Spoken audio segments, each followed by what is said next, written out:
Aris Rusinos, R-A-U-S-S-I-N-O-S. So I'll email you later. We'll stay in touch. Thank you very much.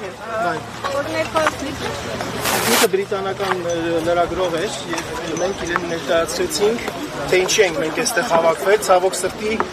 նա այն քիչ լրագրողներից էր որը որ ունեցավ այդ բարեհաճությունն ասեմ թե համարձակությունը թե ինչ ասեմ եւ մոտեցավ մեզ շնորհակալություն իրեն եւ մենք ներկայացրեցինք իրական պատկերը ժողովրդավարության որ Հայաստանում իհարկե հնարավորություն չկա մի քանի րոպեի ընթացքում խոսել բայց Աննա Կոստանյանի հետ միասին ներկայացրեցինք հիմնական այն իրողությունները, որոնք առկա են, մասնավորապես կապված քաղաքական բանտարկյալների առկայության հետ, բանտարկված հետապնդվող ազգային բարերարի հետ, հետապնդվող կաթողիկոսի հետ կապված, հետապնդվող սրբազանների հետ կապված։ Ընկալումը դե այսպես ասած, քանի որ իրենք խնդրից խորամուխ չեն, իրենք ինքը խնդրեց կոնտակտներ, որ ավելի մանրամասն խոսենք այս մասին, բայց մեր խնդրանքը եղավ, որպեսզի այս մեր մտահոգությունները եւս փոխանցի, ինչպես նաեւ մենք ասացինք այն մասին, որ այն ինչ որ հիմա տեղի ունենում, որպես այդպիսին լավ է Հայաստանի համար ըստ էության գագաթաժողով անցկացնելը Եվրոպական միությանն, հա, Եվրոպական քաղաքական համայնքի,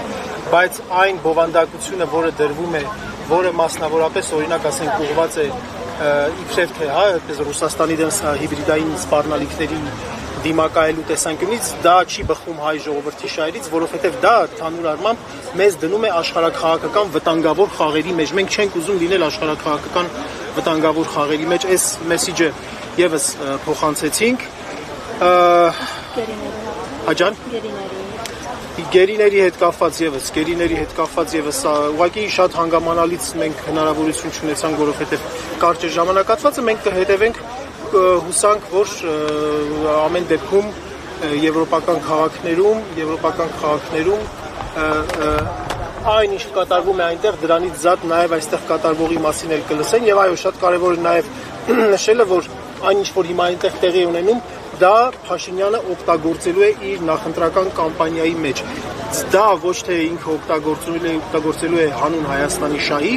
այլ իր վերարտադրման, իր վերընտրման համար է օգտագործելու։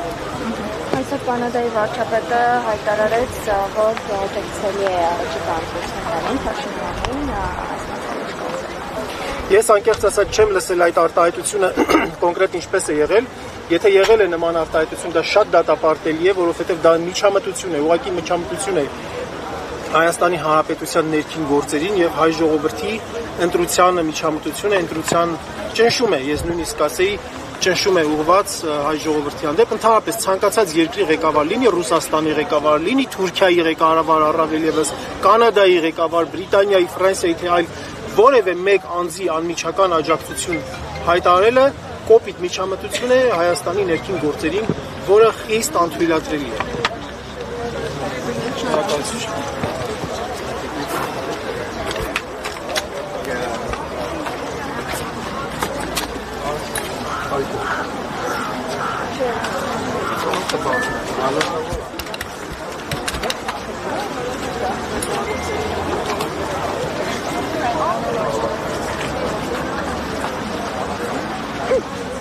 Michael.